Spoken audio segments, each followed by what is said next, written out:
This video is all about the highly urbanized cities of the Philippines. Cities in the Philippines are classified into highly urbanized cities or component cities.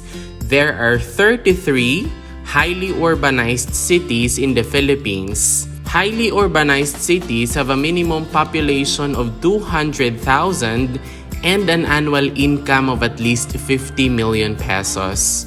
Additionally, those cities that do not meet the above requirements are the component cities and are considered to be a part of the province where they are located. There are also 5 independent component cities in the Philippines. Their charters prohibit their voters from voting for elected provincial officials, and they are independent of the provinces where they are located. The 5 independent component cities are the following. We have Dagupan in Pangasinan, Naga in Camarines Sur, Ormoc in Leyte, Santiago in Isabela, and Cotabato City. The following are the 33 highly urbanized cities in the Philippines. Angeles City in the province of Pampanga, Bacolod City in the province of Negros Occidental, Baguio City in the province of Benguet, Butuan City in the province of Agusan del Norte, Cagayan de Oro City in the province of Misamis Oriental, Caloocan City in Metro Manila or National Capital Region, Cebu City in the province of Cebu, Davao City in the province of Davao del Sur, General Santos City in the province of South Cotabato, Iligan City in the province of Lanao del Norte, Iloilo City in the province of Iloilo, Lapu-Lapu City in the province of Cebu, Las Piñas City in Metro Manila or National Capital Region, Lucena City in the province of Quezon, Makati City in Metro Manila or National Capital Region, Malabon City in Metro Manila or National Capital Region.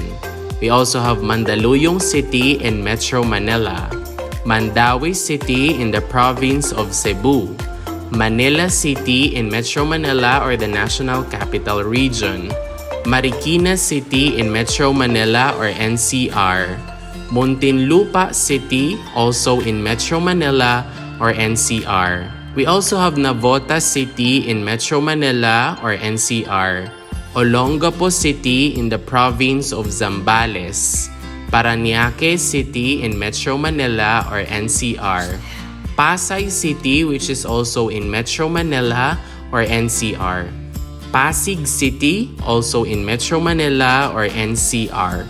We also have Puerto Princesa City in the province of Palawan, Quezon City in Metro Manila or NCR, San Juan City in Metro Manila or NCR, Tacloban City in the province of Leyte, Taguig City in Metro Manila or NCR, Valenzuela City in Metro Manila, and Zamboanga City in the province of Zamboanga del Sur.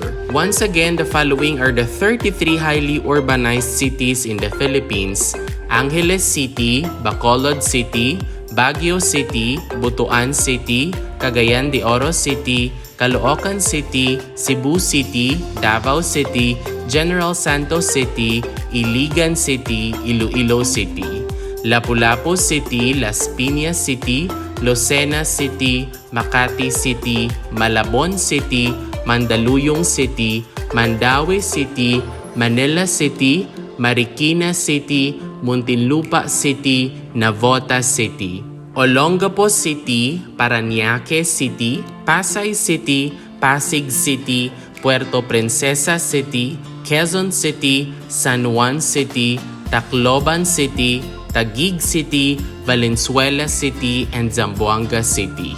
And that is all about the list of highly urbanized cities in the Philippines. If you learned something new from this video, please don't forget to click like, leave a comment, and subscribe.